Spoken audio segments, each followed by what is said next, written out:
warahmatullahi wabarakatuh.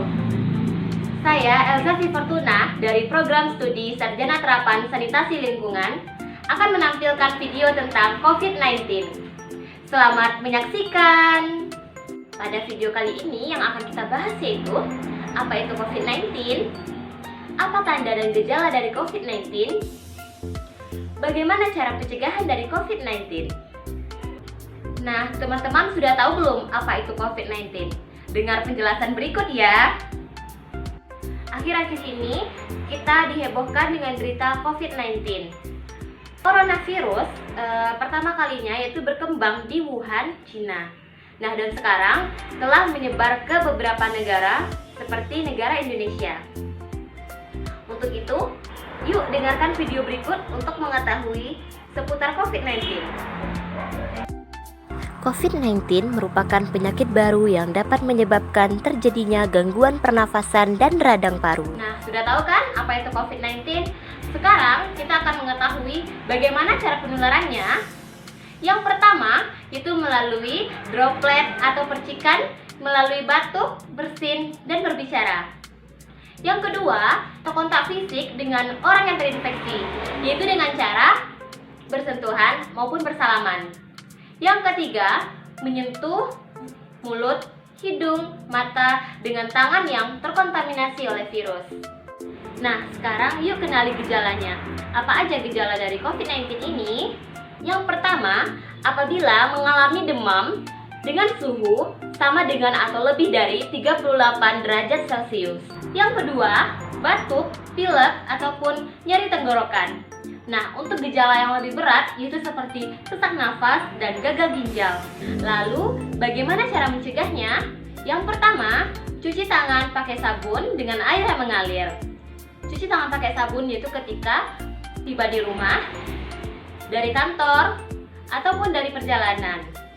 Sebelum menyiapkan makanan, sebelum makan, dan setelah dari toilet. Cara cuci tangan: basahi tanganmu dengan air. Oleskan sabun pada telapak tangan, mulai dari depan hingga ke belakang. Gosok punggung dan sela-sela jari tangan. Gosok kedua telapak tangan dan sela-sela jari. Jari-jari dalam kedua tangan saling mengunci. Gosok secara berputar pada kedua ibu jari. Gosok secara memutar ujung jari tangan. Gosok pergelangan tangan dengan memutar. Bilas kedua tangan dengan air mengalir. Keringkan dengan handuk atau tisu. Gunakan tisu untuk menutup keran. Cara pencegahan yang kedua yaitu terapkan etika batuk ketika batuk. Apabila kita batuk, gunakan masker.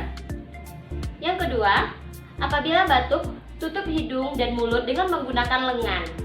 Dan yang ketiga, gunakan tisu ataupun sapu tangan. Buanglah tisu ataupun sapu tangan yang telah digunakan ke tempat sampah. Kemudian, cuci tangan pakai sabun dan air yang mengalir.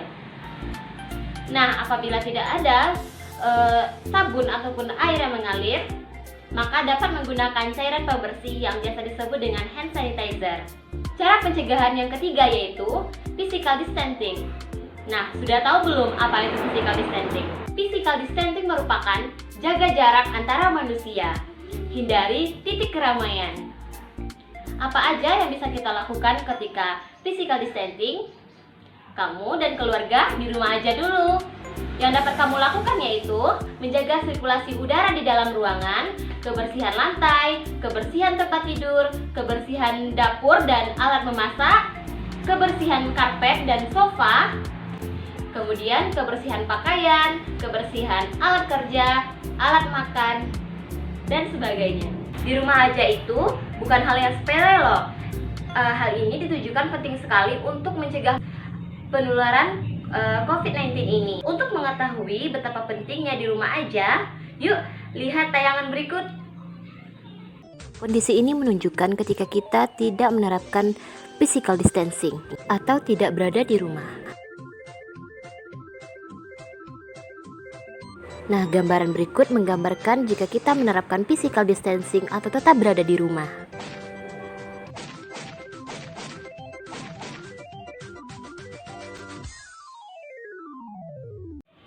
Untuk physical distancing, kamu bisa bekerja dari rumah atau work from home Kemudian kalau kamu mahasiswa ataupun pelajar, kamu bisa kuliah di rumah ataupun belajar di rumah.